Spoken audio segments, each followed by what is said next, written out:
They say necessity is the mother of invention, and the Benjamin Franklin Cummings Institute of Technology has been living proof. School broke ground earlier this month on its new campus in Nubian Square, with plans to sell its South End campus and go to a permanent hybrid learning model. Quite a feat for a school that up until 2 years ago relied heavily on its hands-on curriculum. But the move to Harrison Avenue also contributes to the transformation of an area of Roxbury that for too long was overlooked and underinvested in. And that's not the only investment the Institute is making in Roxbury, with a recent announcement that every single graduating senior at the Dearborn STEM Academy will be admitted to a 2-year program without even having to apply. Oh, and there's that $12.5 million grant as well. Hell of a few months for the president of the Benjamin Franklin Cummings Institute of Technology. Aisha Francis, it's great to meet you. Thanks so much for being here. Absolutely. Thank you for having me, Jim. Can we start with the $12.5 million from the Cummings Foundation? Absolutely. I'm Why happy to so talk much about that. huge amount of trust in you and your institution? And by the way, by my count, 4 times your endowment, practically equal to your total annual operating budget. Why'd they decide to do this, do you think? Well, first of all, Bill and Joyce Cummings have an amazingly generous heart and a wonderful sense of what philanthropy means. They are at a point in their lives when they are interested, as they've explained to me, in investing in workforce development opportunities, particularly for untapped talent and people that are overlooked, and all of the things that that word means. And they had been really investigating through their own research and through volunteers, organizations and colleges that did that work, that really had a track record of getting people from low income communities into good paying jobs in short order. And they landed on us because of our reputation and our outcomes. And through conversations with Bill in particular, we got to know each other, and he believes in our new direction and my leadership. Well, speaking of direction, I should have started by saying, for those who aren't familiar with the Institute, give us 30 seconds of what do you train young people to do? Why are you there?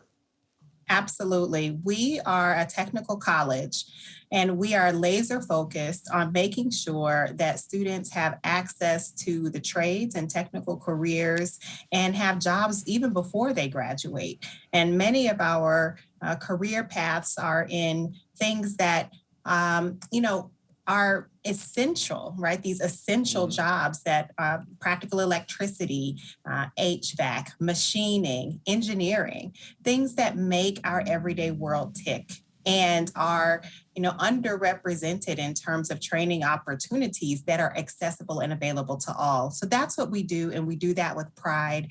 And you mentioned the legacy of Benjamin Franklin. We are a direct recipient of half of his estate that he amassed over his lifetime. Wait a second, is that true? Is that true? Yes. Benjamin Franklin left half of his estate to the city of Boston for the purpose of training people in the trades. Great. And over time, that legacy led to what we now have as a college. It was not always a college, but yes, we are a direct descendant of that choice. So groundbreaking in Nubian Square. I read Charlie Baker's comments. It was a great moment of joy for a lot of people from Berkeley Street, obviously. Why does that matter? So our location is such an exciting decision, and we have so much to look forward to because, we wanted to be in an area. First, we wanted to stay in Boston because of the history that I just shared with you.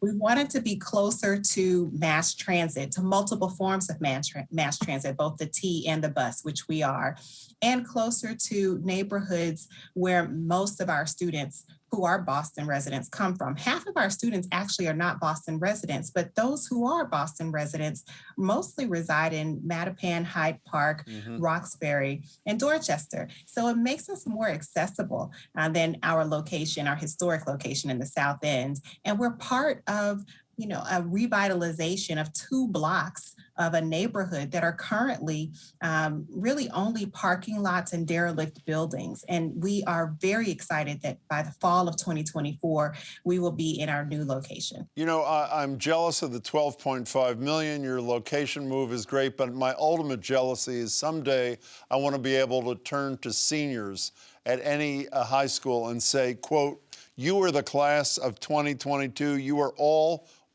accepted." Those are the words you got to say. What was the reaction? I mean, it was a total surprise to the seniors at Dearborn STEM Academy. What was the reaction? You got to see their eyes. What was that like? Honestly, I think the first few seconds after we made the announcement, there was a bit of a delayed response and a delayed reaction. And then came the applause and the smiles and folks receiving their acceptance packages and all of the buzz that was so joyful and delightful to witness. And by the way, while it doesn't guarantee a full ride, I'm assuming from the Cummings money, a $100,000 grant from the Black Economic Council of Massachusetts, that will fill holes that federal student aid does not fill. Is that the expectation? Absolutely. And there are other opportunities for people to give, and we are fundraising around that effort. We also have a lot of supporters in Nubian Square. The Nubian Square Ascends project is invested in this and in the success of all of the students at Dearborn, as well as other people who are affiliated with the Dearborn STEM Academy and with Benjamin Franklin Cummings Institute. And do you have any idea yet what percentage of those seniors are going to accept? I know they have till, I think, May 1st. Do you have any idea They yet? do. They have some time to decide, and so we are waiting patiently while they weigh their choices. Some students had other institutions that they had applied to, and interestingly, many other students did not. And so we want to make sure that they understand all of their options and have all of the opportunity to decide that they should, as folks who have worked hard to achieve their diplomas. Aisha Francis, it's great to meet you, and it sounds like you've got a great future ahead, you and the kids, and I really appreciate your time. Thank you so much for the opportunity to tell you about our story.